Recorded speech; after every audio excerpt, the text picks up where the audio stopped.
impuls kalian nih dari misalnya otak kalian ingin suatu pekerjaan, maka nanti akan dihantarkan misalnya ke skeletal muscle, nanti baru skeletal muscle-nya itu akan bekerja seperti itu. Jadi ini hal-hal yang disadari.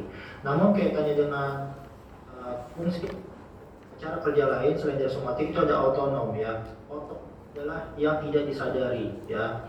Jadi yang tidak disadari itu kaitannya dengan apa? Misalnya sebagai contoh, bagaimana pembuluh darah kalian bisa melebar atau mengecil ya, atau misalnya jantung itu bisa berdegup lebih cepat, lebih lambat. Nah, itu kan bukan kalian yang mengontrol ya, kalian tidak bisa mengontrol ya. Itu biasanya dihandle oleh sistem saraf otonom namanya ya. Biasanya otonom dan somatik itu biasanya kalau misalnya otonom dia beradaptasi terhadap internal environment ya. Jadi kalau misalnya tubuhnya ternyata tubuhnya ini kayak tadi misalnya kedinginan ya, berarti butuh metabolisme lebih cepat. Apa yang terjadi misalnya degup jantungnya lebih cepat ya, lalu karena degup jantung lebih cepat misalnya fungsi atau berkemenyan seperti itu. Jadi itu kaitannya dengan internal environment, bagaimana tubuh itu beradaptasi terhadap lingkungan dalamnya seperti itu ya. Lalu kalau misalnya kaitannya dengan somatic nervous system itu biasanya kaitannya adaptasi dengan external environment ya. Jadi kaitannya dia beradaptasi dengan lingkungan luar ya. Jadi kalau misalnya tadi misalnya tertusuk paku ya ditangkap oleh sensori neuron, maka nanti akan diproses oleh nervous system, nanti akan ada motor neuron lagi untuk beradaptasi terhadap environment ya. Gitu ya, jadi itu bedanya otonom dan somatik ya. Misalnya juga external environment ya kaitannya sama panca indera kalian ya. Misalnya penglihatan, kalian melihat cahaya yang terang, nanti akan ditangkap oleh sensori neuron, nanti akan diproses, nanti yang motor neuron kalian misalnya akan memproses lagi yang lainnya ya, seperti itu ya. Itu kaitannya sama otonom dan somatik. Nah, somatik sistemnya kayak tadi ya, dari central nervous system nanti akan dihantarkan ke efektornya ya. Efektor itu biasanya muscle ya. Nah, kalau yang otonom, otonom itu dapat dibagi lagi menjadi dua ya. Otonom dapat dibagi ini ada simpatetik dan parasimpatetik, simpatis dan parasimpatis ya. Nah, apa sih bedanya simpatis? Simpatis itu biasanya kaitannya beradaptasi terhadap lingkungan yang berbahaya. Sebagai contoh, makanya simpatis itu sering di literasi bilang ini fight or flight ya. Apakah dia bertarung atau dia melarikan diri ya. Itu kaitannya dengan jadi dengan hal ini biasanya itu kalau ingin mendapatkan bahaya, maka misalnya degup jantungnya lebih cepat, atau misalnya apa tuh namanya ototnya juga misalnya bereaksi segala macam ya. Nah, kalau misalnya parasimpatetik itu biasanya kaitannya dengan rest or digest ya. Jadi kalau misalnya rest or digest itu kaitannya dapat tubuh itu bisa beristirahat atau karena itu kaitannya dengan sistem saraf parasimpatik seperti itu ya. Jadi kalau simpatis itu dia kaitannya dengan fight or flight, kaitannya dengan menghadapi suatu bahaya. Lalu kalau parasimpatik kaitannya dengan rest or digest ya, kaitannya dengan bagaimana beristirahat, bagaimana ini mencerna ya, seperti itu ya. Nah, ini apakah dia akan mengsimulasi ataupun menginhibisi ya, based on neurotransmitter and receptor and effector organ. Jadi semua ini bisa terjadi ya kaitannya sama stimulasi bagian luarnya ya. Jadi stimulasinya apa nih? Baru nanti dari dalam tubuh beradaptasi terhadap lingkungan internal tersebut ya, seperti itu ya. Itu kaitannya sama somatik dan otonom. Oke, lalu itu kaitannya kita membahas fungsi ya. Jadi untuk selanjutnya juga kalau misalnya kita lihat lagi neuron ya, jadi di saraf itu ada dua hal yang perlu dibahas ya. Jadi ada bagian yang namanya neuron, ada bagian yang namanya neuroglia ya. Kalau sel neuron itu adalah suatu sel yang memang tugasnya untuk memproses sinyal ataupun menghantarkan sinyal seperti itu ya. Nah, berbeda dengan neuroglia. Nah, neuroglia itu kaitannya dengan apa? Neuroglia itu kaitannya dengan sel-sel penyokong yang ada sistem saraf pusat itu. Sebagai contoh, kalau misalnya neuron ya seperti ini. Jadi antara neuron itu mungkin bisa saling berikatan antara satu neuron dengan neuron lainnya ya. Nah untuk sel neuron itu bisa dari histotropi, ada dendrit ya, di sini ada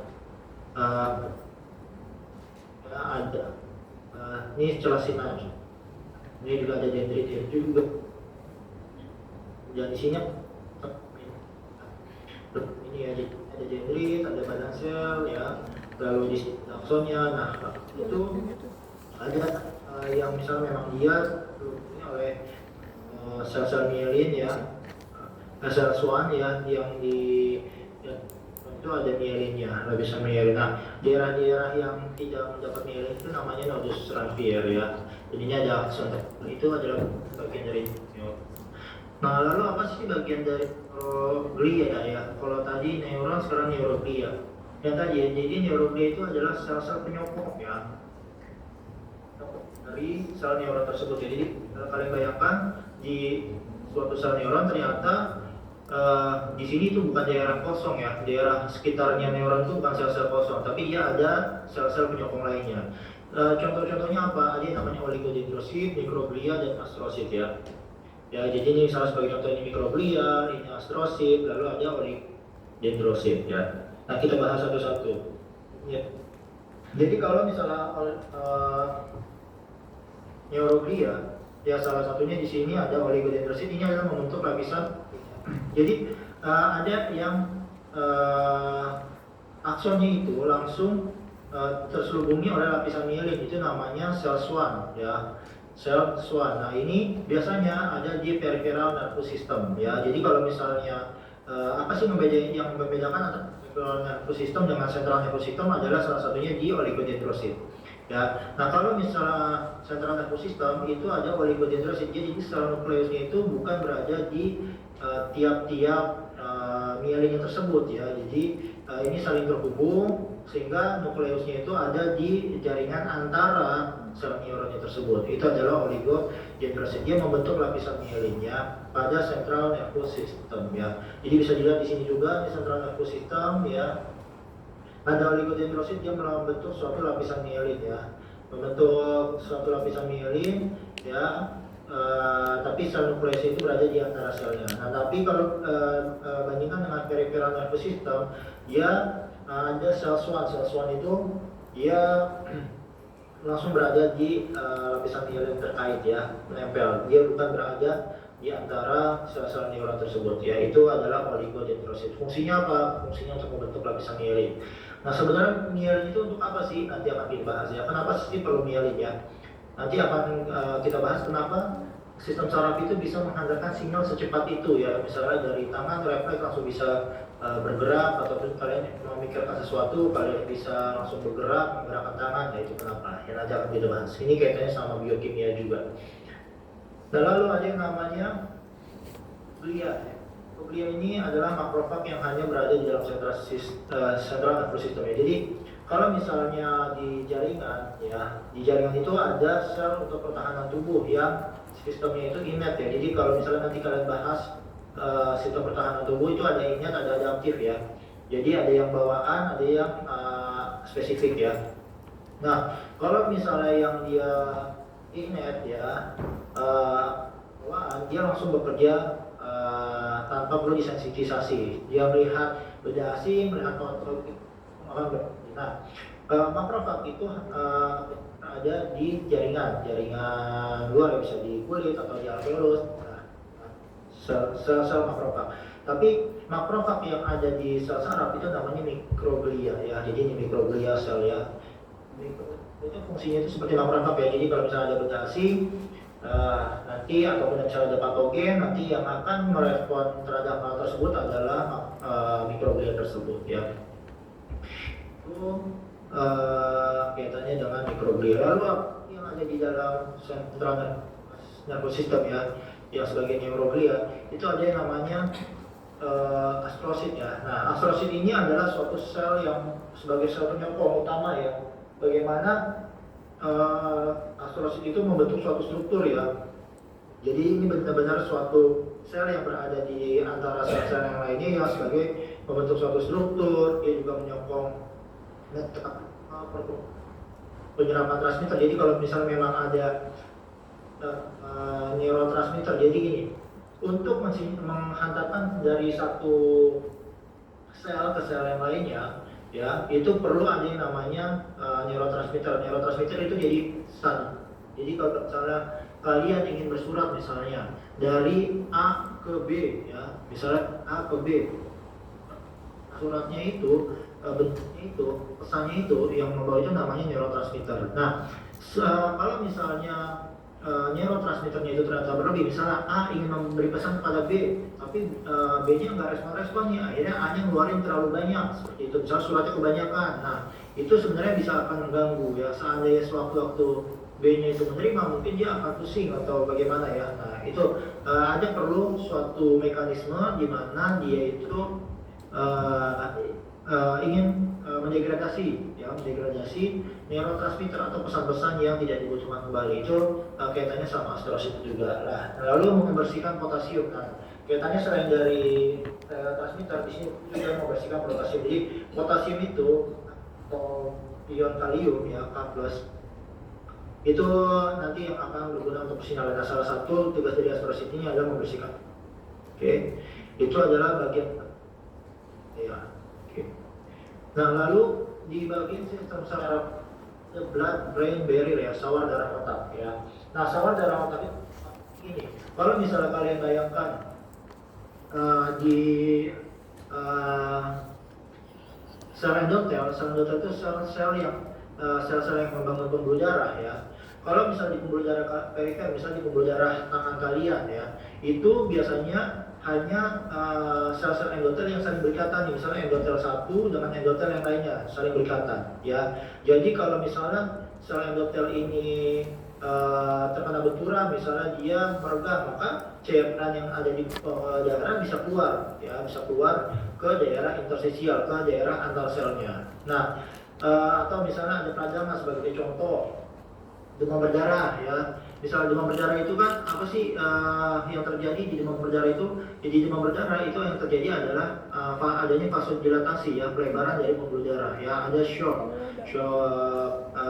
yang nantinya endotel-endotel itu akan melebar, nanti akan ada ekstravasasi ya, ekstravasasi dari plasmanya ya, dan cairan dari pembuluh darah hingga keluar. Itu kalau misalnya di jaringan. Nah, kalau misalnya di otak ya, selain dari endotel itu ada tight junctionnya, ada ikatan yang kuatnya ya, ada namanya tight junction. Nah, tight junction ini apa? Ini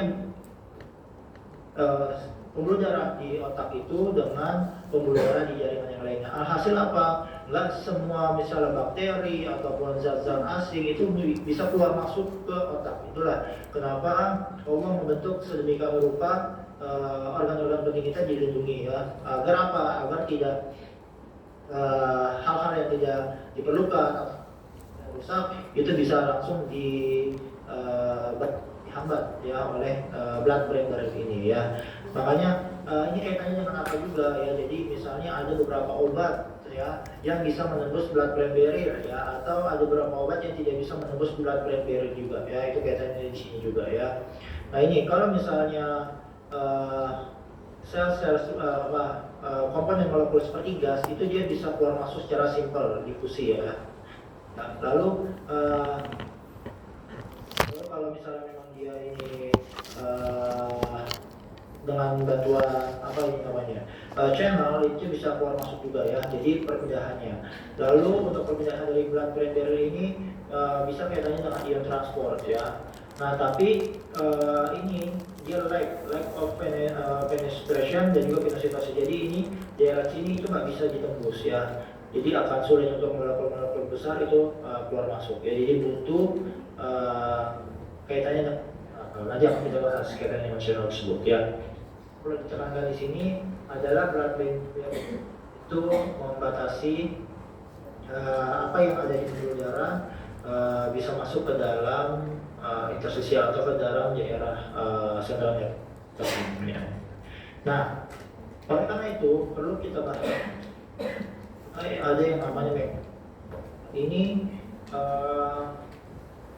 perlu dicermati ya. Jadi gini, kalau misalnya dalam sel, dalam suatu itu anggap satu rumah, maka untuk bisa menghantarkan surat, maka rumah tersebut misalnya perlu ada suatu saluran untuk bisa menyampaikan surat tersebut dari luar hingga bisa masuk ke dalam rumah. Nah, saluran itu kan bisa berupa apa? Berarti bisa berupa pintu, ya. Jadi kalau misalnya kalian ingin mengirimkan barang dari A ke B, ya, ternyata B itu cuma ada di dalam rumah tersebut. Berarti kan kalian ingin menghantarkan barang tersebut, berarti harus masuk lewat pintunya. Nah, pintunya itu adalah ini ya, membran transport ini ya. Jadi dia yang membuat suatu hal itu bisa keluar masuk ya, keluar masuk ke dalam sel tersebut ya. Jadi kalau misalnya kalian bayangkan sel membran itu, yaitu sifatnya itu adalah lipid bilayer ya. Jadi sel membran itu dia sifatnya itu terdiri atas fosfolipid ya. Jadi kalau misalnya kalian ingat zaman SMA bahwa membran sel itu terdiri atas fosfo dan lipid ya. Fosfo itu ada ujung fosfat yang sifatnya polar dan ada lipid yang sifatnya non polar ya. Nah, yang polar itu dia akan cenderung hidrofilik ya, yang non polar dia akan cenderung hidrofobik ya. Nah, karena itu makanya daerah luar dan daerah dalam itu biasanya dia bisa dengan mudahnya beradaptasi dengan air ya, karena bagian intrasel maupun ekstrasel itu dia biasanya dominan dengan air. Tapi karena bagian tengahnya itu adalah non polar ya, atau bagian tengahnya itu adalah lemak, dia akan membentuk suatu. Nah, ini adalah hal yang membentuk temboknya ya, kita bayangkan ini sebagai temboknya, tapi perlu ada yang namanya suatu titik. Nah, jadi ada molekul-molekul tertentu yang dia bisa simple diffusion ya, dia bisa langsung menembus. Nah, itu sebagai contoh apa? Gas tadi, oksigen, CO2 itu dia bisa simple diffusion ya. Tapi ada yang dia itu perlu masuk lewat pintu. Contohnya itu apa? Contohnya ion ya. Untuk ion itu dia bergerak perlu channel ya. Makanya ion itu dia perlu ada transporternya ya, perlu ada suatu membran transportnya ya. Nah, lalu yaitu ya sebagai contoh molekulnya ini ada yang namanya channel mediated ya. Lalu ada yang namanya transporter mediated ya. Jadi ini juga mentransport dari molekul dari misalnya ekstraseluler ini ke intraseluler ya. Nah, kalau misalnya kita lihat di sini juga ada keterangan ada pasif, ada aktif ya. Kalau pasif itu berarti dia bisa berpindah dengan sendirinya. Kenapa sih bisa berpindah dengan sendirinya? Kaitannya sama apa? Kaitannya sama gradien konsentrasi ya. Jadi kalian ingat zaman SMA ya, kalau misalnya konsentrasi tinggi ketemu konsentrasi rendah, maka dia akan apa? Ada tekniknya, ada namanya itu. Dari konsentrasi tinggi ke konsentrasi rendah namanya apa? Ada yang ingat? Difusi. Ayo. Gimana caranya? Difusi atau osmosis? Difusi. Di pelajaran SMA. Astagfirullahaladzim. Difusi. Ya, difusi ya. Jadi kalau misalnya itu kaitannya dengan difusi ya. Difusi itu jadi konsentrasi tinggi ke konsentrasi yang rendah. Jadi ini dia bisa berpindah dengan sendirinya ya, dengan secara pasif ya. Nah, kalau bisa secara pasif berarti dia searah dengan gradien konsentrasi dari konsentrasi tinggi ke konsentrasi yang rendah. Nah, tapi kalau aktif transport itu berarti dia melawan gradien konsentrasinya. Dia melawan dari misalnya di sini konsentrasinya rendah ke konsentrasinya yang tinggi ya. Jadi misalnya sebagai contoh molekul yang kontak ini dia didorong keluar, dia tujuannya pengen dikeluarkan, maka untuk mendorong sesuatu untuk melawan coefficient gradient ya berarti butuh yang namanya energi seperti itu ya. Jadi untuk yang namanya energi makanya di sini biasanya butuh ATP, butuh energi. Itu namanya aktif transport ya. Berdasarkan mekanismenya ada pasif transport dan juga ada aktif transport. Nah, untuk pasif transport itu juga ada dua ya, ada yang namanya channel, ada yang namanya transporter. Apa sih bedanya channel sama transporter ya? Nah, kalau channel itu biasanya pintunya itu tidak berubah konformasi ya, tidak berubah bentuk. Jadi sebagai contoh kalian bayangkan pintu itu sebagai lorong ya, sebagai lorong aja. Jadi zat tersebut bisa keluar masuk, tapi lorong itu spesifik, dia cuma bisa keluar masuk zat A misalnya, itu aja cuma A doang yang bisa masuk di situ ya. Tapi kalau yang transporter bedanya apa? Di sini ada perubahan konfirmasinya ya. Jadi apa namanya? Membran transportnya itu dia berubah bentuk ya. Jadi kalau misalnya kalian bayangkan nih di sini dia nangkap dulu, habis nangkap berupa misalnya ya. Jadi ini misalnya sudutnya lancip di bawah. Nanti setelah zatnya yang biru ini masuk, nanti dia akan berubah konformasi sehingga dia berubah menjadi sudutnya itu akan ada di atas. Nah, yang bulat itu, yang bulat biru itu dia bisa masuk ke dalam. Ya, jadi ada perubahan konformasi di bagian channelnya. Ya, itu bedanya channel dengan transport. Ya. Oke. Nah, jadi itu tadi ya. Jadi untuk channel pasif ada yang aktif ya. Nah, kalau pasif itu dia tanpa perlu energi, kalau yang aktif itu membutuhkan energi. Nah, kalau misalnya lihat di gambar yang bawah ya, di gambar yang bawah ini untuk sifatnya juga, jadi kalau misalnya tadi kaitannya dengan channel itu ada suatu lorong, transporter itu bisa diibaratkan kayak pintu yang ada daun pintunya. Ya, jadi untuk membuka pintu itu kan perlu berubah konfirmasi dari pintunya tersebut kan, jadi pintunya kebuka, daun pintunya kebuka dulu, baru nanti daun pintunya ketutup lagi. Itu ada transporter ya. Nah, kalau misalnya dilihat dari pencetusnya ya, pencetusnya itu bagaimana pintu itu bisa terbuka ya,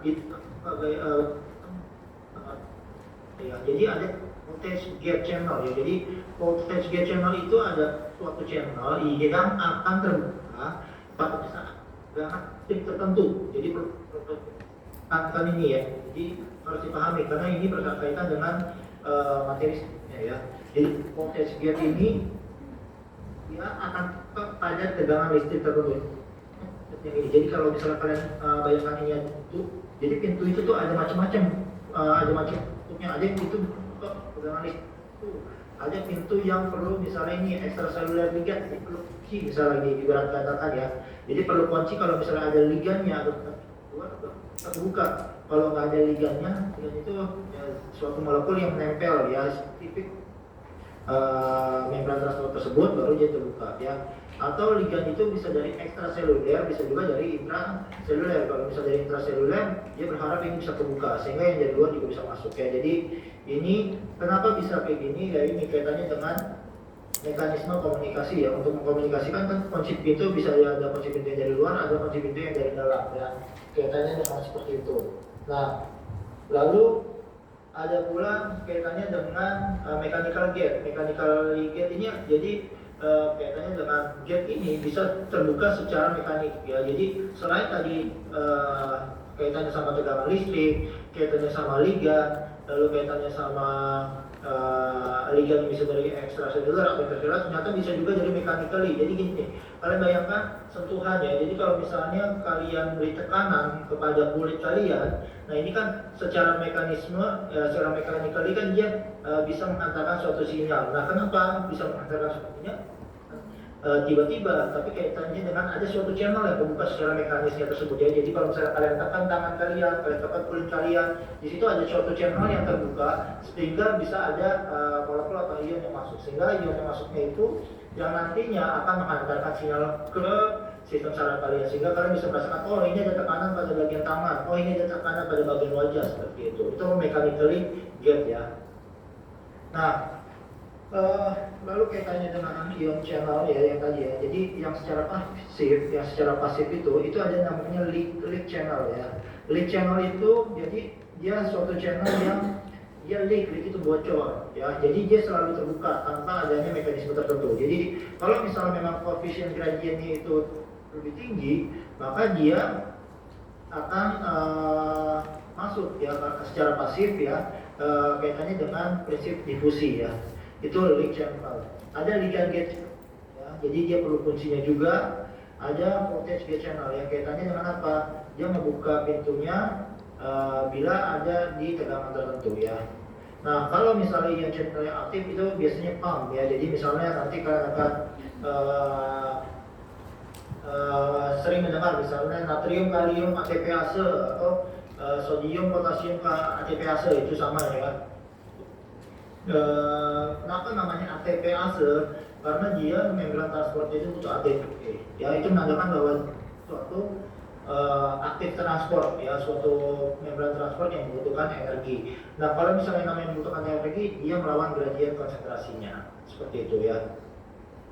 Nah, di membran transport ya, jadi sebagai contoh, yang namanya sodium potasium pump ya.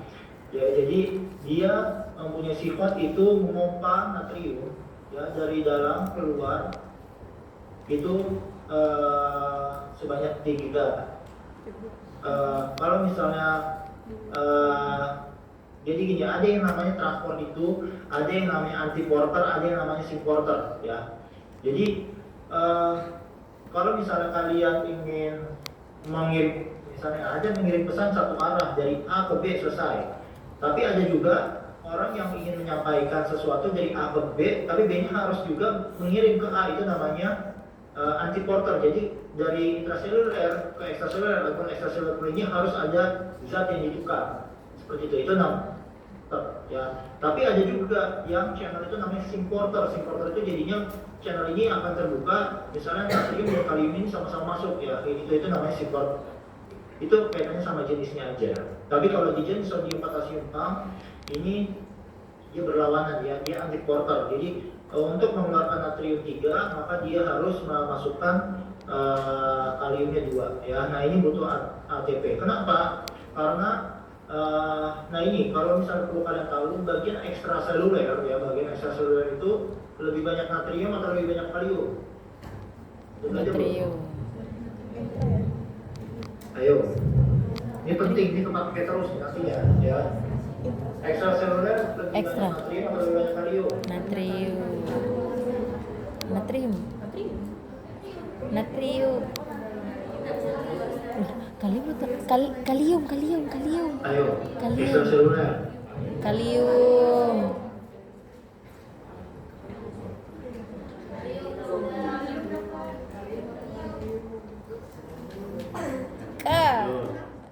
Ion natrium itu namanya sodium sama ya, ion kalium itu namanya potasium sama ya. Jadi yang masuk itu juga sih yang Lebih Yang banyak udah sodium atau lebih banyak ekstraseluler potasium? itu nah yang masuk, yang kalium. Kalium. Ayo nanti kalian pelajari lagi ya. Jadi untuk sekarang saya ngasih trik gampang ngapalin itu. Saya ngapalin dengan cara Naoki ya. Naoki itu apa? Natrium outside, kalium inside ya. Jadi natrium itu akan banyak di luar dan kalium itu Betul akan sudah. banyak di dalam. Berarti tadi Jadi natrium. kalau misalnya kaitannya dengan ATP ase kayak gini ya, sodium potasium pump, maka dia kan melawan gradien konsentrasinya ya, makanya dia butuh energi, makanya dia ingin mentransport dari dalam keluar yang posisinya natrium itu udah banyak di luar, maka dia butuh effort, butuh energi ya, kayak misalnya mendorong arus, melawan arus ya. Kalau misalnya mau melawan arus kan berarti dia butuh energi, butuh ATP ya.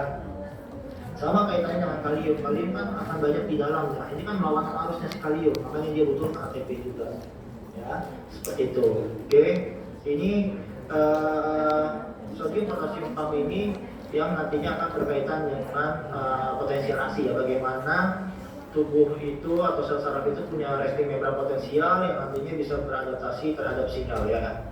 Ya, kita ke membran potensial ya. Jadi gini, tegangan listrik difference across cell at rest. Jadi pada saat istirahat itu adalah situasi di mana sel tersebut tidak dapat rangsangan apapun ya, tidak dapat rangsangan apapun. Itu namanya voltage difference across at rest ya, pada saat istirahat. Nah, voltage difference across cell itu adalah di bagian dalam ya, di bagian dalam itu diketahui bahwa tegangan listriknya itu adalah sebanyak minus 70 ya. Nah, resting membran potensial di dalam sel itu adalah around minus 70 sampai minus 90 mV, yaitu resting membran potensial ya. Potensial membran ya, jadi tegangan listrik pada saat istirahat resting. Nah, kenapa sih ini bisa ada ya? Jadi bentar.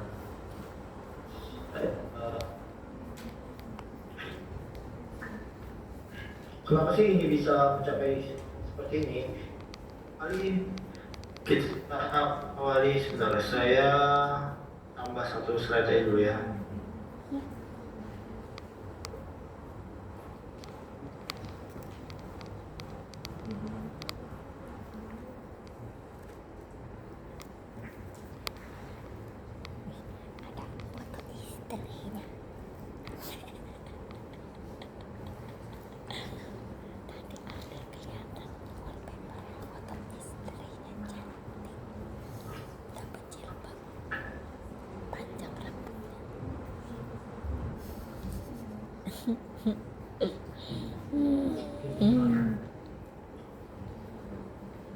Oke, kita duplicate ya.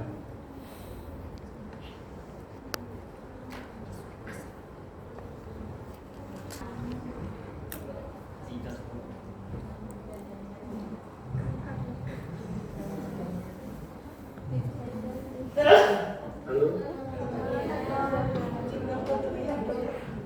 Apa bilang apa? halo, apa terlihat? Kelihatan. Terlihat ya. Kita lanjut lagi. Oke,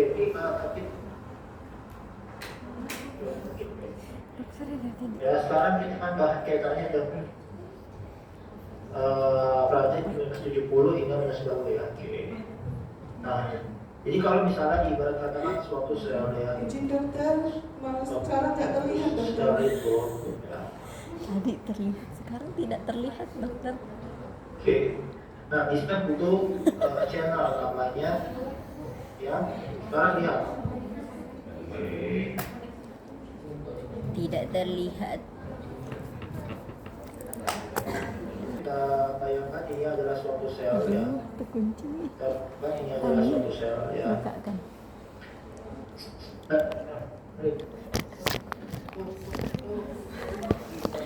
Misalnya kan adalah Na K PAM ya, atau NaK TBAC ya, NaK PAM ya. Kalau misalnya NaK PAM itu ya, itu akan mengalirkan ya, mengatakan yang tadi 3 natrium itu keluar ya, natrium itu 3 natrium keluar ya, dan juga akan memasukkan Jangan tidak. 2 kalium inside ya. Nah, kalau misalnya kalian bayangkan ini itu dia adalah 0 volt ya, dia tegangan listriknya di 0. Kira-kira kalau misalnya kita lihat ini ada 3 natrium yang dulu keluar dengan 2 kalium di Jakarta. Ini di bagian yang lebih positif yang luar yang dalam. Nah, Ayo, logikanya. Ini ada muatan positif, ya. Yang mana? ya. Ada muatan positif, itu molekul positif keluar. Nah, di tengah dua positif. Adalah kalau misalnya kita buat start itu awal 0 volt, ya. Atau startnya dari 0 volt. Nah, berarti itu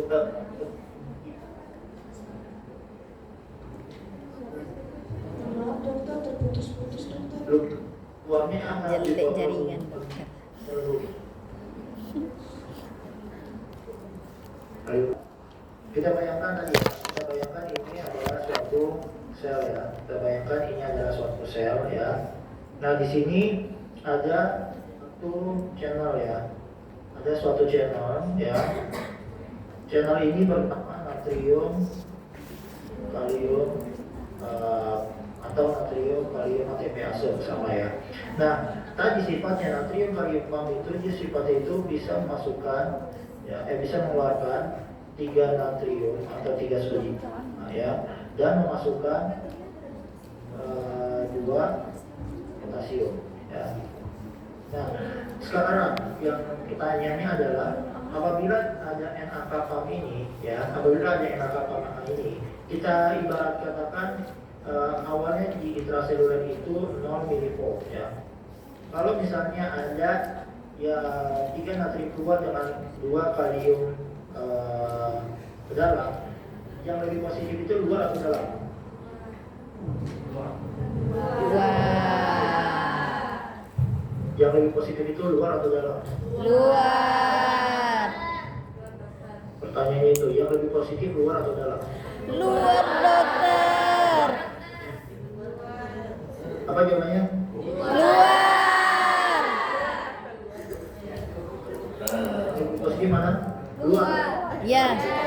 Iya. Ini tadi si pennya biasanya, si pennya waktu jawab apa? Suara dominan apa? Luar apa dalam? Luar, oke. Ya, jadi yang bagian lebih positif itu adalah bagian luar ya.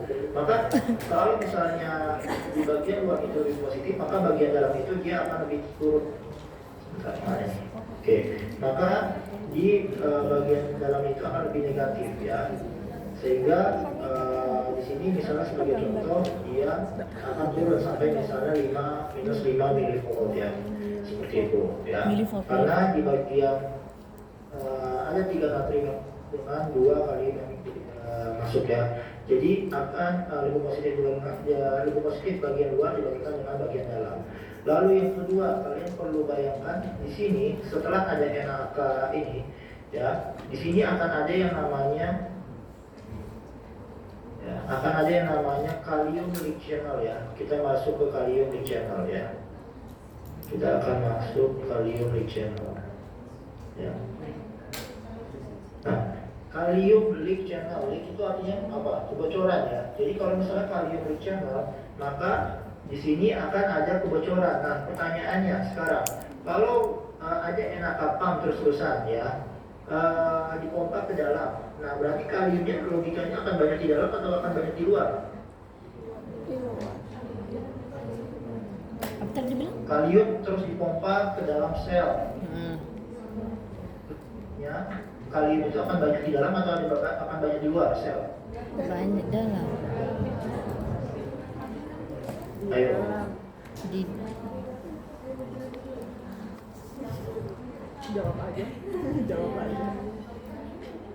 Apa? Effortnya. Kami menghargai effortnya. Oke, karena dua terus dipompa ke dalam sel, maka di dalam sel ini akan banyak kaliumnya dibandingkan dengan. Nah, kalau misalnya ada kalium leak channel ya, ada yang tadi saya bilang ada suatu lorong yang dia leak, itu artinya kebocoran. Nah, berarti kalium itu bergerak dari mana? Dari luar ke dalam atau dari dalam keluar? dari luar ke dalam. Iya, dada. Ayo.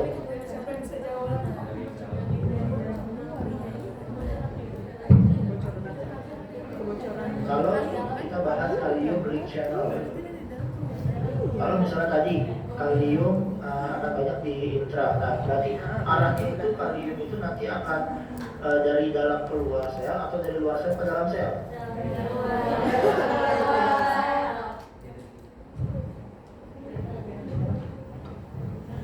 Luar ke dalam. Ke dalam. Oke, kita keluar ya. Ingat coefficient gradient tadi ya. Kalau misalnya di dalamnya itu dia banyak, maka dia akan keluar ya. Karena coefficient gradient itu, gradient konsentrasi, itu kan dari konsentrasi tinggi ke konsentrasi yang rendah. Nah, makanya nanti kalium, kalau misalnya ada kalium leak channel, nanti kalium ini dia akan keluar nih, banyak keluar meninggalkan sel tersebut ya. Kaliumnya akan keluar banyak meninggalkan sel tersebut ya.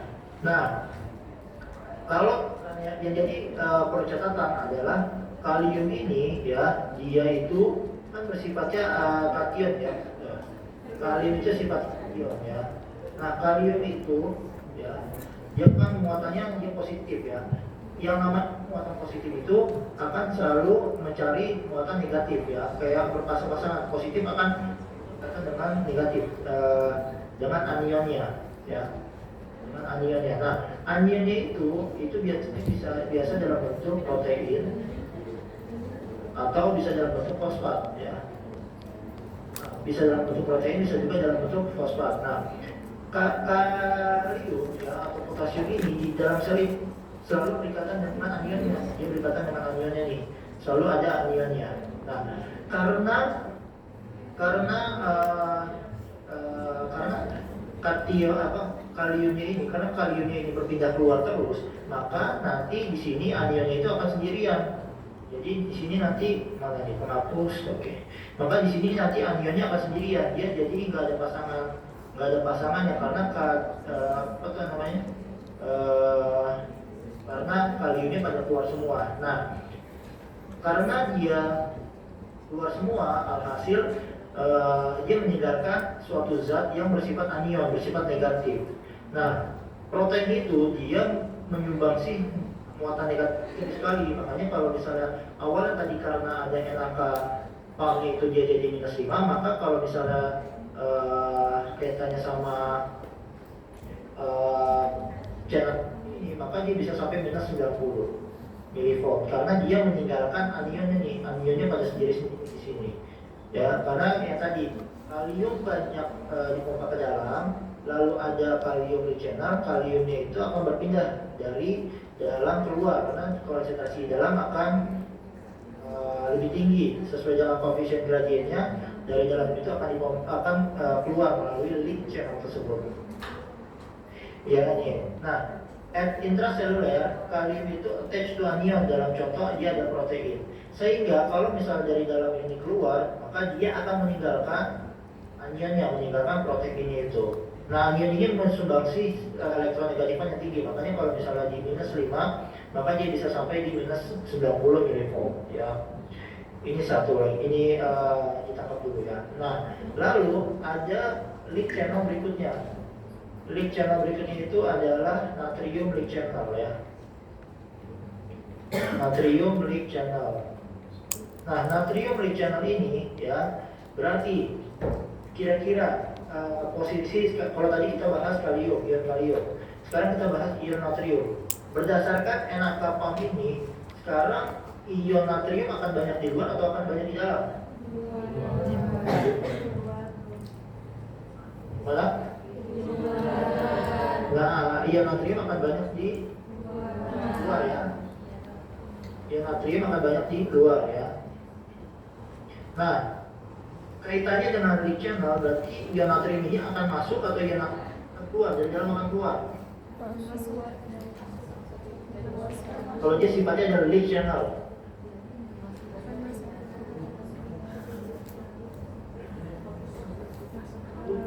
Ayo, natrium itu akan masuk atau natrium itu akan keluar? Masuk. Apa? Masuk ya, natrium itu maka dia akan masuk karena kan awalnya dia natrium itu akan lebih tinggi di luar berdasarkan koefisien gradiennya, maka natrium ini dia akan masuk ke dalam ya. Nah, kalau natrium itu masuk ke dalam, kira-kira muatan tadinya -90 akan makin rendah atau akan makin tinggi? Naik makin positif atau makin negatif? Makin positif. Oke, makin positif atau makin negatif? Makin Positif. Kalau makin positif, berarti nah ini ibarat katakan dari -90 ini maka dia akan naik lagi, misalnya sampai -70 mili ya, seperti itu. Nah, yang perlu jadi catatan ya, channel kalium itu lebih banyak jumlahnya dibandingkan dengan channel natrium ya. Jadi kalau misalnya walaupun dia natrium ini masuk ke dalam ya, natrium ini masuk ke dalam, dia nggak akan sesignifikan perpindahan kalium karena channelnya itu dia nggak sebanyak kalium satu, sama dia nggak berikatan dengan anion ya. Karena kalau misal kalium dia meninggalkan anionnya sehingga elektronegatifnya dia akan makin masif. Nah, makanya kenapa didapatkanlah ini resting membran potensial itu di antara -70 sampai -70 sampai -7 milivolt sampai -90 milivolt ya. Ya, jadi resting membran potensial itu adalah suatu keadaan saat dia mendapatkan stimulus itu adalah resting membran potensial ya, seperti itu ya. Ada pertanyaan sampai sini? Kalau misalnya dikatakan yang resting membran potensial itu adalah ini ya, ini adalah suatu resting membran potensial, kebayang ya, ini adalah suatu resting membrane potensial, ini suatu resting membrane potensial nih. Ini adalah ambangnya, ini adalah thresholdnya. Ini kita anggap ini yang restingnya. Resting itu adalah suatu keadaan lurus, dia nggak ada grafiknya, dia nggak ada stimulus apapun, gitu ya. Oke, nah sebelum ada pertanyaan dulu nggak di sini? Kaitannya sama resting membrane potensial. Tidak.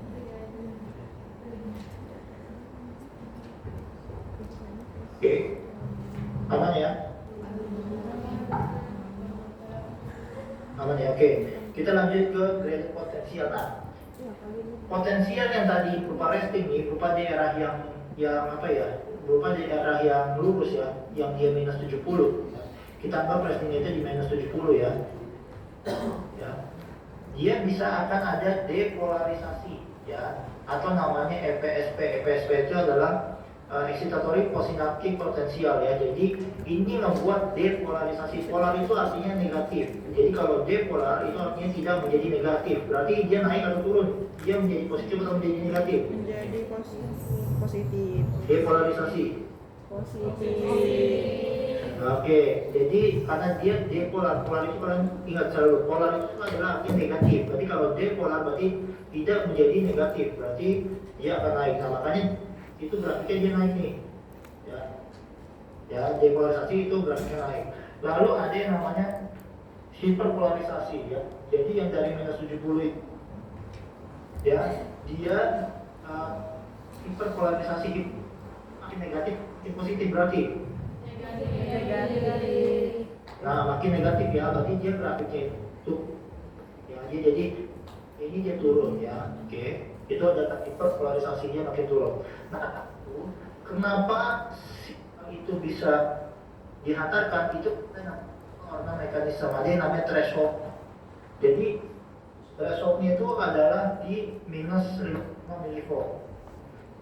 Misalnya sebagai contoh, suatu sinyal, misalnya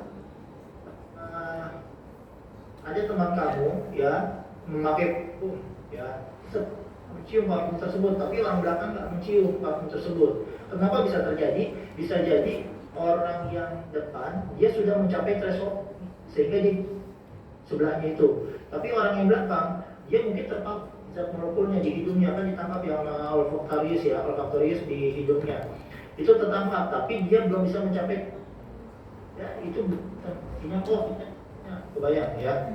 Nah kalau dia sudah mencapai sinyalnya itu sudah mencapai minus 55, sudah bisa sampai minus 55, baru sinyal itu bisa ditekan threshold. Nah itu modulasi polarisasi. Jadi kalau misalnya dia polarisasi seperti ini sedikit tapi nggak sampai threshold ya dia nggak apa-apa. Tapi kalau udah ada potensial aksi, nanti dia akan terus-terusan akan ada antara lanjutannya ya, akan ada potensi aksi lanjutan. Warnanya sebenarnya kayak ya, kalau misalnya di gambar ya, mana ya? Nah ini nih, kalau ya, kan potensial aksi ini ya, tadi sepak luar itu akan lebih atau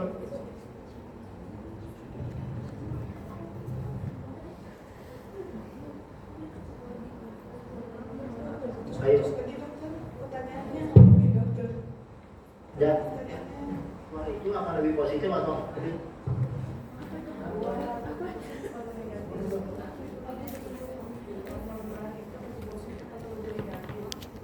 di luar.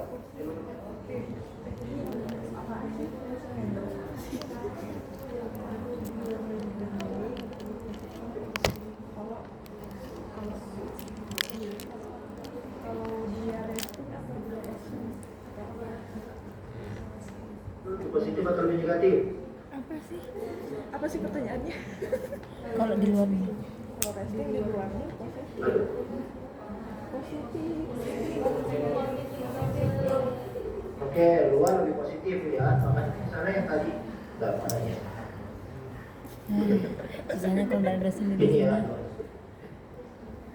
Ini dibagi negatif ke minus 70. Nah, minus 70 ini kalau misalnya potensial udah mencapai sampai ya, maka dia akan, nah potensial reaksinya itu akan membuat yang bagian dalam ini akan menjadi positif ya. Nah, domino ya. Jadi kalau misalnya di channel yang sini, misalnya channel yang sini dia, maka dia punya mempengaruhi channel-channel sebelahnya ya, sehingga sebelah-sebelahnya Istirahat ya di luar. nanti akan ada itu di mana dia akan kembali menjadi ya. Jadi itu namanya potensial aksi ya. Hani. Tadi nanya. Nah, kalau misalnya Tadi di luar positif. potensial aksi ya, Istirahat tuh luar positif. di sini ada ya, lihat di sini ya, stimulus. Kalau stimulus itu dia, misalnya tadi penghidunya bisa kena nih molekul nempel di hidung, tapi dia intinya nggak sampai ke threshold, nggak sampai ke 5, maka itu akan ada failed initiation. Jadi itu nggak depolarisasi nya itu ya. Nah, lalu kalau misalnya sudah mencapai stimulus itu sudah mencapai minus 55, maka dia akan terjadi depolarisasi. Nah, kenapa bisa ada threshold ini ya? Kenapa bisa ada ini? Ada yang namanya sodium channel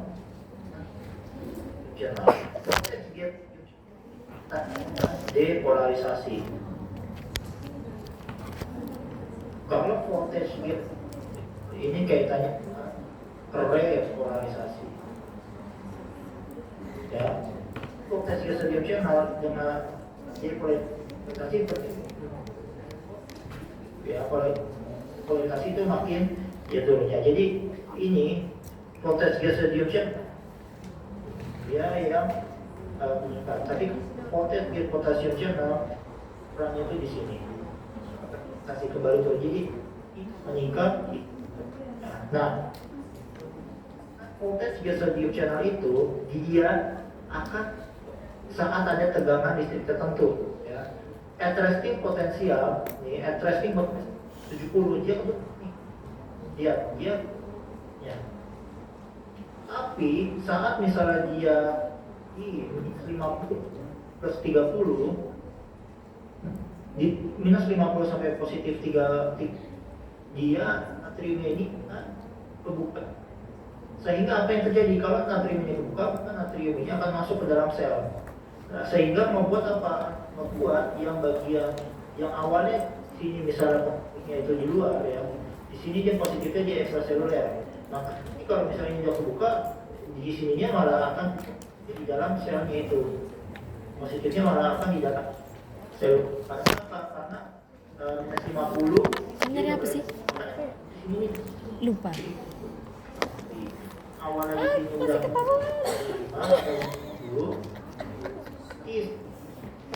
tuh di sini jadi makin positif, berarti di sini makin naik. Titik puncaknya kan titik 30. Saat titik 30 udah close dia ya. Nah, kalau misalnya dia udah titik 30, maka dia akan close ya, maka dia akan close lagi. Ini close, saat dia close di positif 30, maka apa ini? Nah, berbanding terbalik dengan kalium itu malah close itu saat kapan? Saat 70 positif 30, jadi ini masih close tutup, tapi dia akan kebuka saat kapan? Positif. Kenapa? Positif 30 ini ambil di perannya oleh kalium ya. Nah, rangkap voltage-nya, sehingga itu akan kalau kalium itu akan ketanya tadi kalium akan meninggalkan anion-anion. Lalu apa yang terjadi? Yang terjadi adalah muatan listriknya itu, tegangan listriknya itu nanti turun. Makanya kalau misalnya depolarisasi itu kaitannya sama sodium channel, repolarisasi itu kayak sama voltage gate potassium channel ini ya. Nah, ini nanti akan menimbulkan efek domino yang tadi. Kalau misalnya di bagian channel sini udah positif, ya, di bagian channel ini udah positif, belakangnya pun juga akan ikutan positif. Kaitannya, misalnya di kalian bayangkan ada ya tadi akson ya, misalnya positif, pasti di bagian sebelahnya lama-lama misalnya di sini ya hilang. Nah, misalnya di sini dia, nih misalnya di sini gampang ya, di sini dia positif 70, misalnya di sini positif 70, maka bisa jadi dia sudah mulai naik positif 60, bisa jadi sebelahnya lagi sudah positif. Nah, kalau di 50, maka di sininya juga akan menurunkan potensial asid, ya. Gitu loh. Jadi alhasil itulah ada efek dominonya. Ya, jadi kalian bayangkan di akson channel-channel juga banyak, ya, channel-channel banyak yang akan saling mempengaruhi sebelahnya. Kalau misalnya udah positif, berarti sebelahnya bisa jadi udah mulai positif juga, sebelahnya positif juga sampai sebelahnya lagi sudah mencapai titik 50 sampai 50 kontak. Nah, kaitannya sama trion voltage gate sodium channel ini, gitu ya. Makanya hasil akhir gambar ini sebenarnya. Jadi punya misalnya positif,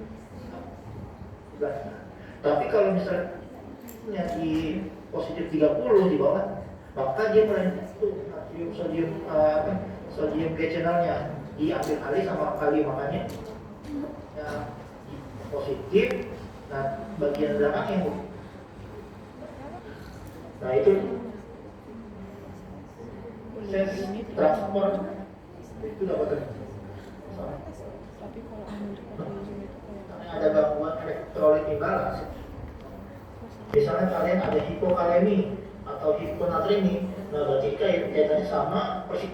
Makanya orang-orang yang biasanya tubuhnya lemas, ya, tubuhnya akan gitu, kaitannya sama. Karena kalau hidungnya berarti ada tidak ada bentuk persinyalan yang terjadi. Orang itu lebih minim dibandingkan dengan orang yang kalium mencukupi. Lalu kebalikannya, kalau misalnya kaliumnya hiperkalemi misalnya, apa yang terjadi? Nah, jadi akan ada eksitasi berlebihan, ya, bisa jadi akan ada jadi ketakuan atau misalnya bisa jadi kejang itu. Nah, makanya kaitan dengan persinyalan ini bisa kaitkan dengan patologis penyakit, kaitannya dengan elektrolit imbalance, ya. Maka itu penting dalam tubuh, kaitannya untuk suatu sinyal, ya. Kalau misalnya pada resting, ya, pada saat resting tinggi di luar tapi di dalam, itu pada saat ya, natrium itu yang akan masuk, kaitannya dia sodium channel itu, ya, pada saat dia sudah sampai maka natriumnya, ya, maka natriumnya akan masuk, dia akan mempengaruhi sebelahnya nih, dia mempengaruhi sebelahnya minus 50, maka lalu domino ke samping-sampingnya seperti itu, ya. Ada pertanyaan sampai sini?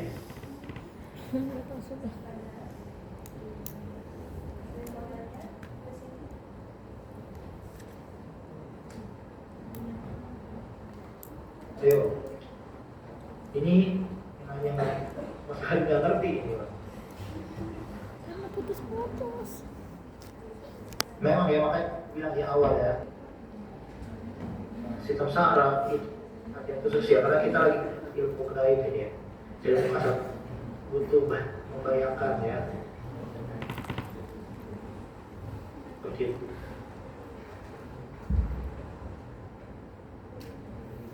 Ada sampai sini?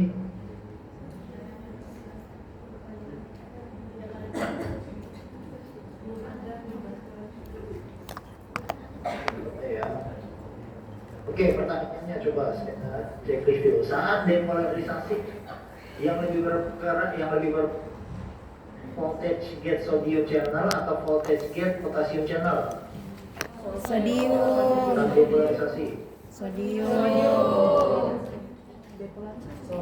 Depolarisasi kan? Sodium. Sodium. Kenapa? Kenapa banyak aplikasi voltage video channel yang lebih berperan? Kenapa? Sifat apa sih yang dipunyai voltage? Ya, dia masuk. Tapi masuknya itu apakah semuanya di pocket atau enggak? Berdiri lagi. Apa tertentu? Sifat-sifatnya apa?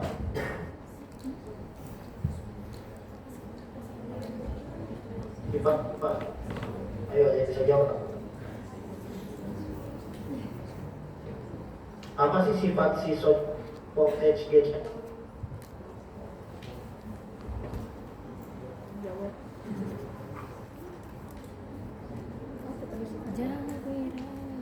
Ayo Bapak. Bisa jawab, tadi udah saya jelasin. Apa sih sodium channel, sifatnya apa? Kenapa dia bisa bikin depolarisasi? Kenapa yang failed initiation? Ada yang polarisasi. Maju Wira. Maju aja sudah langsung.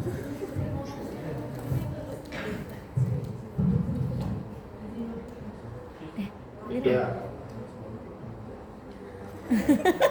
Oke.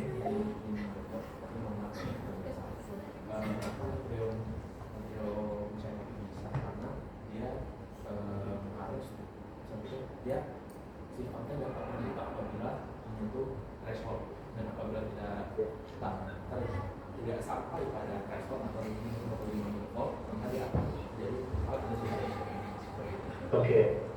Sip, nice, bagus ya. Wih. Saat misal belum sampai di sini trium voltage gitu, belum ada nih,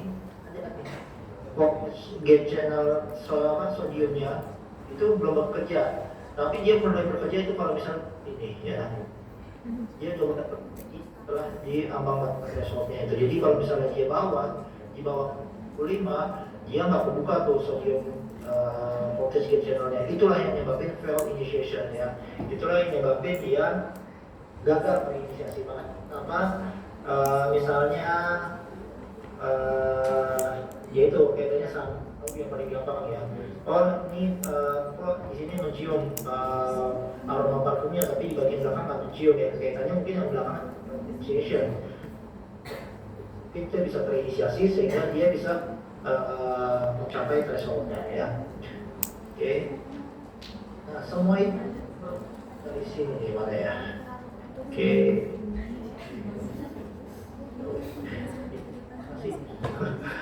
Oke, ini ada banyak ya. Ini 20 menit lagi ya, 15 menit lagi ya. Oke. Ya, sampai sini ya. Nah, kita balik lagi. Tadi ada yang ada yang itu depolarisasi ya. Ini sama tasi, tapi kalau ini kaitannya sama informasi. Apa sih yang membuat ini? Buat ini dia contohnya ini glutamat ya. Glutamat ini dia membuat excitatory dia. Apa yang terjadi kalau misalnya ada glutamat yang dihasilkan, maka akan nempel nih pada reseptor ini, bisa reseptor alfa atau bisa reseptor NMDA. Nah reseptor ini apa? Saat misalnya glutamat dihasilkan, maka dia masuk natrium dan kalsiumnya. Nah saat natrium dan kalsium ini akan banyak masuk ke dalam sel, maka yaitu sel aksi terjadi ya, potensial aksi terjadi ya. Itu dia makanya glutamat ini kaitannya dia dengan excitatory posinatif. Kedua tadi grafiknya dari yang minum ini ya, naik dia mulai polarisasi. Nah kebalikan dengan inhibitory posinatif potensial. Apa yang biasanya zat yang membuat ini ada gambar aminobutirat asid ya. Nah, aminobutirat asid ini dia sifatnya inhibisi, malah dia sifatnya itu membuat klorida yang masuk ke dalam, ngebuat suasana yang tadinya di sini yang misalnya positif, di dalamnya itu positif menjadi negatif. Jadi akan terjadi yang hiperpolarisasi yang negatif ya. Nah, makanya oleh karena itu ini ya biar dipakai untuk obat-obat analgetik juga, obat-obat untuk rasa nyeri ya. Jadi kalau misalnya obat yang rasa nyeri yang biasanya nyeri disebabkan oleh persarapan itu obatnya mengandung unsur GABA ya. Karena GABA harapannya apa? Harapan GABA itu dapat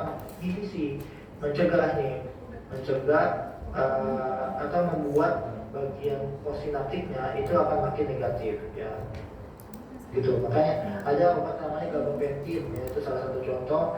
Dia isinya adalah GABA ya, itu obat nyeri juga yang biasanya nyeri-nyeri yang diakibatkan oleh masalah di saraf ya. Potensiasi yang tadi ya, jadi benar ya. Kenapa dia boleh ada depolarisasi? Karena sifatnya ini ya, dia bisa terbuka saat minus 50 sampai positif 30, tapi saat positif 30 dia positif 30 dia ambil alih oleh fungsinya yang ini. Ini mengambil alih listriknya, alhasil dia mulai makin turun. Oke? Nah, tadi ya kaitannya sama perjalanan di sini nih, ya. Perjalanan di akson itu. Ya, silakan perjalanan di akson itu. Nah, tapi nanti akan sampai lah dia nanti di transmisi sinaps ya. Jadi ada yang namanya akson terminal nih. Ini akson terminal. Ini namanya akson terminal ini akan mengeluarkan suatu zat namanya neurotransmitter ya. Yang dikeluarkan itu tujuannya untuk komunikasi antar sel neuron ya. Jadi akson dendritik itu jadi antara sama-sama ke dendrit dan nah, akson somatik berarti akson sama soma ya. Di sini akson ini berarti ini akson ketemu akson ya. Kalau ini akson ketemu dendrit, akson dendritik, akson somatik, akson ketemu soma. Ini akson ini akson di sini ya. Jadi pada prinsipnya bagian dari dapat bisa menghantarkan imposinal tersebut ya. Ini bisa lihat di sini, ini kan di antara mielinnya ya, di nodus transfernya nih, ini ya. Ini malah di nodus transfernya bisa ada celah sinaptiknya, ya itu namanya celah. Nah, kan gini, fisiologi kamu udah bahas belum? Fisiologi udah ada yang masuk materi tentang neuro. Belum? Ada lagi nih. Neuron yang ada mielinnya apakah lebih cepat mendapat sinyal dibandingkan tidak ada mielinnya? Iya. Benar. Iya. Sama mielinnya tidak mielinnya? Yang bermielin. Oke, yang bermielin. Tanya kenapa?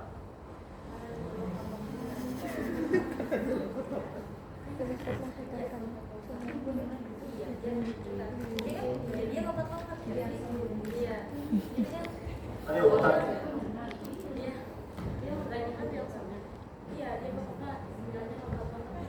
Lompat-lompat.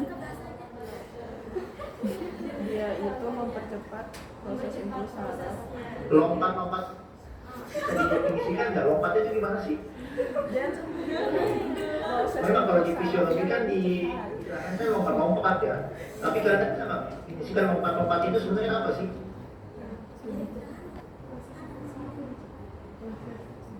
Saya dulu juga zaman ini kok sinyal lompat-lompat, gimana caranya? Gimana cara bisa lompat? Lompatnya apa yang lompat? Proses impuls saraf. Ayo sebenarnya apa yang lompat? Dibandingkan yang tidak bermielin. Kenapa? Kenapa? Iya, dia ditanya itu kenapanya.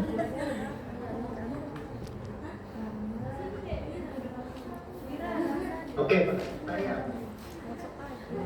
membran transport itu yang tadi hanya ada di akson atau ada di juga di daerah yang ada kiri ini ada membran transport. Aduh, bapaknya kenapa? Ada membran transport nggak?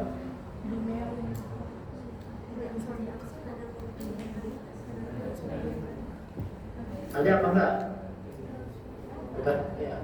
Ada membran transport ya yang akson. Jawab aja. Apa? Ada nggak?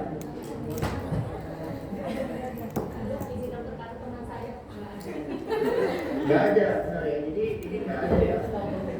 Nah, berarti yang dimaksud dengan lompatnya itu adalah perubahan ion ini. Kalian bayangkan ya, kan di sini ya, di sini itu, di sini kan nggak ada, di sini nggak ada membran transport. Tapi di nodus transfer ada nggak membran transport? Ada. Ada membran transport nggak? Di nodus transfer. Ada di nodus transfer ada membran. Nah, definisi lompatnya itu adalah kalian bayangkan di sini ya. Jadi di sini itu ya kita ubah sini. Di sini ada channelnya yang tadi. Ya, ada channelnya yang nyebabin apa? Natrium bisa masuk. Tapi dia loncatnya itu adalah dia langsung loncat ke channel yang ada di sini.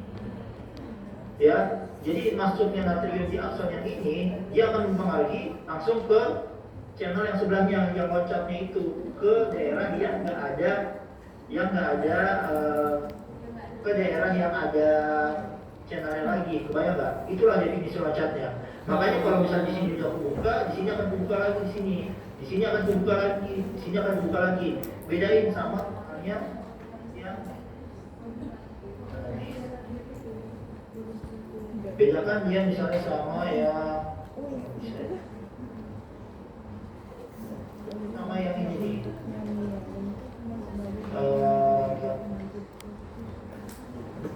Nah, kalau misalnya ini karena dia nggak ada mielinnya, karena di sini nggak ada mielinnya nih, ya. Karena di sini nggak ada mielinnya, maka di sini langsung dominannya itu ke sebelahnya, ya. Efek domino itu ke chatnya. Tapi kalau kita di sini mielin, di sini misalnya, di sini ada, nah, efek dominannya itu kan di sini misalnya, efeknya itu misalnya di dalamnya itu di sini, dia akan positifnya di sebelahnya lagi, ini langsung. Ya, efek dominonya itu akan lebih loncat. Pengaruhnya itu akan lebih loncat. Makanya kenapa yang berminyak lebih akan lebih efek dominonya itu nggak ke sebelahnya, tapi bukan daerahnya. Sekarang ini istilahnya selang ya. Kira-kira nih apa ke daerah yang channelnya. Misalnya di sini banyak channelnya, ada 3 channelnya ya. Ya. Di sini akan ada itu ada, berarti mungkin bisa kebagi-bagi kan satu ini kan. Bayang nggak? Bandingkan dengan suatu daerah yang sempit, karena cuma satu. Berarti 3-3 masuk ke sini kan? Iya. 3 nanti dia masuk sini kayak selang mampetin, selang ditutupin, maka alirannya akan lebih deras kan. Nah sama kaitannya dengan ini ya. Jadi leak channel itu ya potensi itu lebih deras di bagian-bagian yang ada mielinnya, dan juga di bagian itu bisa kita langsung loncat-loncat nih sini ke sini. Karena apa? Karena loncat-loncatnya itu kan cuma ada di sininya aja. Di sininya aja yang cuma ada channelnya. Di bagian ini ada channelnya. Sehingga apa? Ya itulah definisi loncat itu karena itu. Bisa dijelaskan di biokimia. Tangkap yang sampai sini ya. Halo? Aman nggak?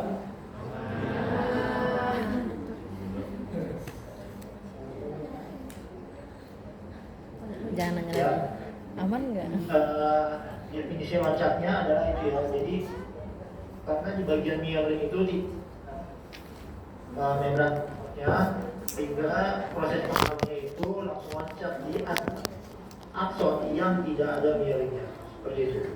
Ya. Nah, lalu apa yang terjadi? Bagaimana sih transmisi terjadi? Jadi antara ini dia bisa saling komunikasi ya. Nah, kenapa di sini di AP itu? Nah, itu adalah saat misalnya dia positif, ini positif semua. Ini polarisasi presinaptik terminal open ion channel melalui kalsium intersel. Kalau tadi di akson itu dia, kalau di akson dia yang masuk adalah natrium, nah di akson ada kalsium masuk ke dalam tapi itu cuma ada di akson terminal ya. Dia polarisasi presinaptik. Jadi kalian bayangkan nih, ini adalah presinaptik. Dia sinaptik, ini namanya celah sinaps, ini nanti ya. Di sini namanya postsinaptik ya. Ini celahnya post. Nah, saat di presinapsnya itu udah mulai depolarisasi, sekarang dia mempengaruhi channel ion kalsium. Nah, ion kalsium di sini, kalsium bisa masuk nih. Nah, ion ini ya akan membuat neurotransmitter ini. Jadi neurotransmitter awalnya di presinaps itu dia masih dalam vesikel ya. Kalsium ini akan membuat vesikel-vesikel itu bisa berikatan. Ya, nih. Ion kalsium di dalam presinaps trigger release of neurotransmitter from vesicle. Jadi awalnya di dalam vesikel, dia membuat vesikel itu bisa nempel ke dalam dinding di presinapsnya gitu. Nah, saat dia udah nempel, dia sifatnya tuh kayak vakuum membuka gitu. Jadi kalau misalnya memang dia awalnya di dalam suatu vesikel, nanti ya dia, kalian bayangkan dia akan mengalir kayak gini, nanti lama-lama di nempel, nanti lama-lama dia membuat kebuka, nanti lama-lama ini bisa ya, sehingga neurotransmitter rilis. Nah, saat neurotransmitternya itu rilis, terjadi itu ada ditangkap lagi sama apa? Sama postsinap. Nah, postsinap ini tadi kaitannya misalnya sama glutamat atau asetilkolin, dia menyebabkan apa? Influx dari misalnya natrium lagi. Masuklah ke bagian sini yang awalnya negatif, sehingga sini ya udah kan terus aksen potensial yang dihantarkan lagi ke sel-sel neuron selanjutnya, seperti itu ya. Jadi itu awalnya dia positif, dia polarisasi dari akson mempengaruhi presinaps sehingga kalsium masuk, kalsium membuat vesikel itu nempel dalam ke membran presinaps, sehingga itu bisa kebuka ya, masuk ke cerna. Dan nanti dari baru nempel lagi ke postsinap, baru ini postsinapsnya gitu ya. Jadi nanti interaksi itu bisa saling apa ya, bisa terus dihantarkan ya. Jadi kalau kalian bayangkan, nah ini gambar besarkan ya. Jadi antara postsinap ke antara presinap ke postsinap kan ya, gambarnya seperti ini ya. Makanya di transmisi sinar voltage gate kalsium bisa melepaskan neurotransmitter ya, seperti itu. Nah, lalu apa bedakan neurotransmitter? Jadi kalau hormon ya maupun neurotransmitter untuk berkomunikasi. Nah, cuma kalau hormon itu kelenjar endokrin ya, kelenjar ya endokrin. Nah, dialirkan ke darah, ke dalam sirkulasi darah. Tapi kalau neurotransmitter hanya neuron ketemu neuron.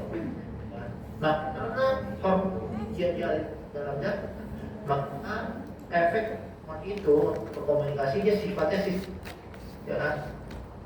dia sifat untuk ya. Jadi kalau misalnya hormon insulin ya yang dihasilkan sel beta pankreas, berarti hormon insulinnya ditingkatkan, dihasilkan, dialirkan ke darah, maka itu mempengaruhi flux atau transportasi dari glukosa dari luar ke dalam itu di seluruh tubuh. Nah itu hormon. Tapi kalau neurotransmitter itu hanya saja hanya di neuron. Makanya nih hormon itu dia di endokrin, neurotransmitter saraf. Kalau hormon cukup berapa kalau dia namanya tadi ya. Nah kalau secara kecepatan menyebar hormon itu sampai 9 hari neurotransmitter cepat ya, cepat dihantarkan tapi cepat juga hilang ya. Durasi lama neurotransmitter singkat. Kalau hormon itu jauh kalau jelas sinaps ya. Nah kalau hormon itu kaitannya sama sistem ya. Misalnya neurotransmitter dia sinyal antar neuron. Nah ini ya, ini gambarnya kalau misalnya hormon ini hanya sama neuronnya. Oke, kait interaksi ini juga udah. Kita masalah neurotransmitter ya. Neurotransmitter itu ada dihantarkan dari antar presinap ke possinap itu. Neurotransmitter itu bisa kita bagi menjadi 3 komponen. Yang itu dari asam amino dia paling privat. Contohnya apa? Ya, ini amino yang sifatnya itu sebagai neurotransmitter. Ada juga kaitannya sama monoamin ya. Ya jadi di sini ada gugus aminnya juga nih ya. Ya. Biasanya di sini ada aromatiknya juga ya. Nah ini serotonin, dopamin, ya. Ini kaitannya biasanya dengan atensi, kognisi, dan emosi. Lalu ada juga yang kayak peptida ya. Struktur terkecil dari protein itu amino itu kalau misalnya dia saling berikatan, nanti dia bisa membentuk ikatan ya.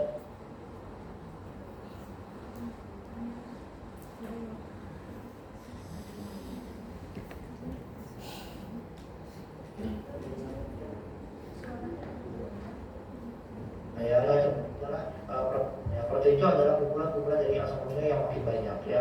Lalu ternyata struktur pembentuknya nggak melulu dari asam amino, ternyata struktur pembentuknya bisa juga dari asetilkolin ya. Gitu ya. Itu struktur pembentuk lainnya ya. Contohnya asetilkolin dia kaitannya dengan sistem dan motor neuron ya. Jadi sistem yang motor. Nah, bagaimana sih sintesis neurotransmitter? Ya, sintesis neurotransmitter ini kaitannya juga dengan awalnya kita dari nukleus ya. Tetap yang namanya neurotransmitter dia itu kan ya protein itu diproduksi melalui yang namanya sintesis protein. Sintesis protein itu prosesnya apa? Ada yang ingat nggak? Ayo, sintesis protein.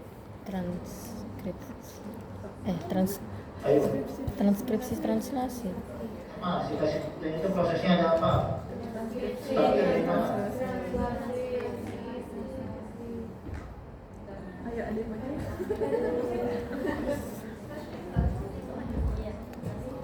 Teori tentang itu.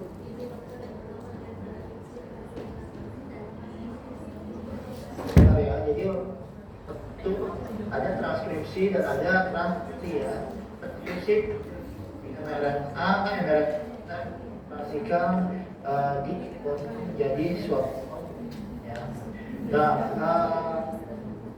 transmitter itu biasanya dalam bentuk protein, maka juga dihasilkan ya, dari DNA sebagai blueprint atau sebagainya ya.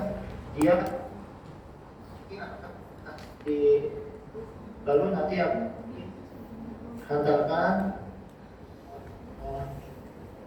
ke melalui akson sehingga nanti bisa masuk dalam vesikel transmitter ya di dalam. Jadi bisa dia itu awalnya itu masih dalam bentuk langsung neurotransmitternya atau misalnya dalam bentuk prekursornya, atau bisa juga dia sudah dalam bentuk vesikelnya yang dihasilkan ya. Ya jadi sudah terkumpul ya. Tapi tujuan akhirnya dia dihasilkan dari nukleus, dihantarkan sehingga sampai ke presinapsi ini. Namanya kinesis sama DNA ini semua tahu aja ya. Jadi kinesis itu namanya dengan transport kepada sel terminal, kemudian ini adalah proses transport ya. Mulainya ya. Nah, ya tadi ada kaitannya sama neurotransmitter. Neurotransmitter itu kalau misalnya kebanyakan dia juga bahaya. Nah, makanya akan ada proses namanya degradasi. Degradasi dari neurotransmitter ya. Neurotransmitter ini apabila memang dihasilkan, sudah dilepas, apabila memang dipakai, dia membuat chat terbuka ya. Tapi yang berlebih ini ya, saya degradasi. Ada namanya enzimatik degradasi, nanti akan dipecah lagi ya. Lalu selain itu neurotransmitter bisa sel neuroglia yang tadi ya. Jadi bagaimana supaya neurotransmitter ini tidak terlalu banyak dijelasin, karena kalau terlalu banyak bisa bahaya juga nantinya ya. Yang tadinya awalnya ini cuma pengen menggerakkan tangan aja, tapi kalau makin banyak ya tangannya nggak kaku, malah bisa ada relaksasinya, itu bahaya ya. Kalau ke jantung makin bahaya lagi. Kalau berdegup aja tapi nggak ada masalah relaksasinya, maka apa jantung ya. Karena kan sistem diafragma itu kayak kontraksi dan relaksasi. Nah ini ya. Jadi ada namanya asetylcholine esterase ya. Asetylcholine esterase itu tujuannya dia untuk degradasi sebagai contoh. Ya, dilepas sini. Oke, dikit lagi. Nah ini dibaca ya, ini nggak terlalu banyak pemahaman ya. Jadi epinefrin, norepinefrin, dopamin disintesis dari asam amino tirosin. Ini daerah-daerahnya ya. Ini tujuan. Nah kalau misalnya memang ada masalah dopamin sehingga kontraksi otot harus terganggu, nah ini sakit-sakit Parkinson ya. Nah tapi kalau misalnya dopamin itu berlebih, beberapa teori menyatakan muncullah gejala skizofrenia ya. Oh, berarti kalau terlalu senang. Ini aktivitas. Selain itu, Skizo. aktivasi proteinase ya. Jadi gini, dopamin, norepinefrin, epinefrin ini dia kan sebagai neurotransmitter ya. Apabila misalnya memang dia ini sudah ditangkap oleh neurotransmitternya, ya, oleh reseptornya, kan ada mengaktifasi protein ini, ya. Protein ini jadi ini, ya. Protein kinase ini yang dalam bentuk yang aktif ini, ya, yang ini belum aktif, yang ini sudah menjadi aktif ya. Ini dengan apa? Aktivasi dari siklik AMP. Siklik AMP itu membuat protein kinase yang belum inaktif jadi aktif. Nah, protein kinase ini dia kaitannya sama proses ini, sintesis dari protein dan translasinya. Nah makanya ada ini ya, jadi ini komunikasi. Proses yang di sini itu adalah proses mengolah atau ini kan input informasi, ini proses informasi. Nah ini outputnya bukan ya, outputnya ya. Nah protein kinase memiliki fungsi berkoordinasi sesuai dengan skala. Kalau jadi positif dikatakan lipolisis, kalau dia jantung memperoleh kontraksi, yaitu ya ini kaitannya dengan kalau protein kinase ini aktivasi, dia akan membentuk pesan lagi. Nah pesan itu kan ingat ya, untuk komunikasi sel itu kan autokrin, endokrin sama parakrin. Itu untuk selnya itu sendiri, parakrin itu untuk sel sekitarnya, endokrin itu untuk daerah yang jauh yang tadi ngomong ya. Nah kalau ini ya tadi ya, gimana asetylcholine disintesis sehingga didegradasi oleh asetylcholine esterase. Tapi nanti kolinnya ini nanti bisa diserap kembali ya. Kolinnya bisa diserap kembali nanti dengan asetylcholine sintetase, asetil-CoA mengembangkan asetatnya akan berkaitan dengan kolin, menjadi asetilkolin ya. Ya, jadi sumber asetatnya diambil, berarti sisanya tinggal koalnya aja, koalnya masuk lagi ke mitokondria ya. Nah ini kalau misalnya asetilkolin tidak terbentuk atau minim, maka nah ini dua ini mekanismenya ya. Ini kaitannya sama apa? Sama penyakit myasthenia gravis. Kalau misalnya yang pertama dia asetilkolin tidak terbentuk atau minim ya, jadi neurotransmitternya sedikit, maka kelumpuhan. Nama penyakitnya biasa ada hambatan pada reseptor asetilkolin posinatif atau ini. Sebenarnya neurotransmitternya ada, tapi neurotransmitter ini ada hambat, dicegah sama autoantibody. Nah, akhirnya apa? Activation inhibit ya, makanya itu bisa jadi kelumpuhan. Oke. Hambatan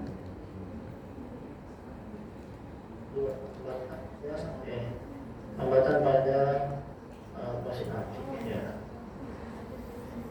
Rasa ini kaitannya sama dia ingin percaya senyawa antikolinesterase bersifat menghambat kerja kolinesterase. Nah,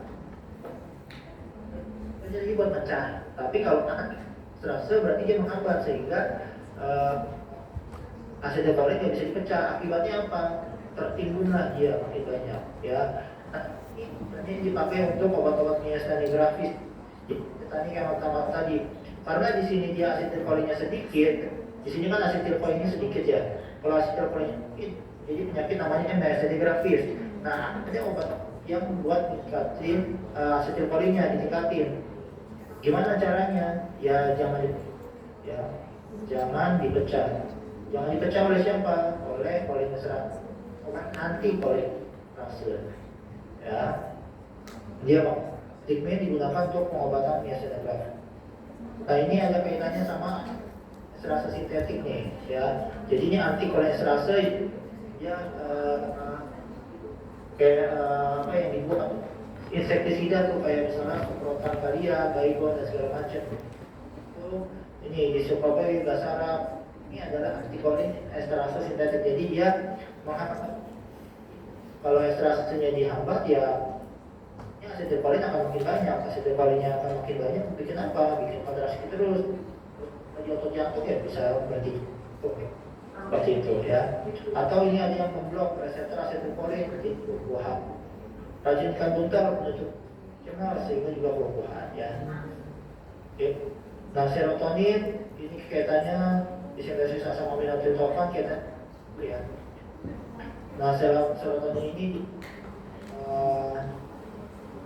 lokasi disintesis itu di pembuluh darah, kaitannya sama reaksi alergi, lalu di otak berkaitan dengan presiden ya. Nah, di otak serotonin diangkut ke korpus pineal, defisit serotonin juga menjadi melatonin terutama malam hari sehingga terjadi presiden. Ya, jadi melatonin biasa akan banyak pada malam hari. Nah, ini gamma aminobutirasnya tadi ya, membuat hiperpolar ya, hiperpolarisasi ya. Jadi dia menghambat, makanya kalau dulu tambah itu eksitasi, GABA itu tujuannya dia menginhibisi. Nah, untuk menginhibisi GABA itu perlu ada namanya vitamin B6. Nama Eugion itu kan isinya B kompleks ya, yang banyak dengan vitamin B6. Makanya vitamin B6 itu bagus untuk orang-orang yang punya nyeri di persarafan.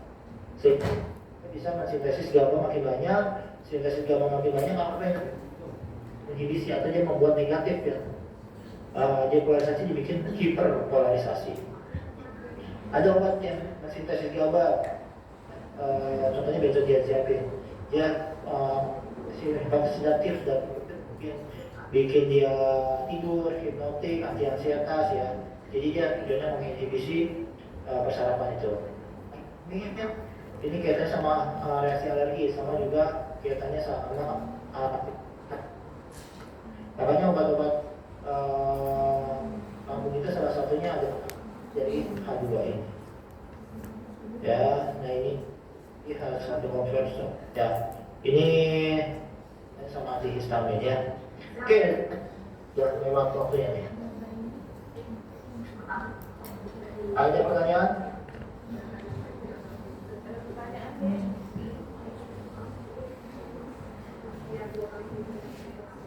Tidak ada orang bisa ditanya.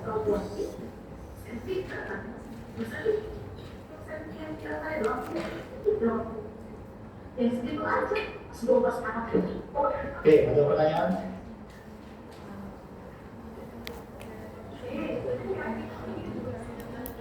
Ada kan? Untuk yang akhir-akhir sebenarnya banyak teori bisa dibaca ya. Tapi memang yang butuh pemahaman tuh yang tadi ya, bagaimana potensial aksi, bagaimana dengan tadi ya katanya teorinya loncat-loncat ya, itu memang butuh pemahaman ya. Tapi kalau misalnya yang akhir itu apa namanya, ya kalian bisa baca ya itu teorinya. Oke, ada pertanyaan? Tidak ada. Aman? Oke, kalau misalnya ada pertanyaan, saya kira cukup. Sama-sama kita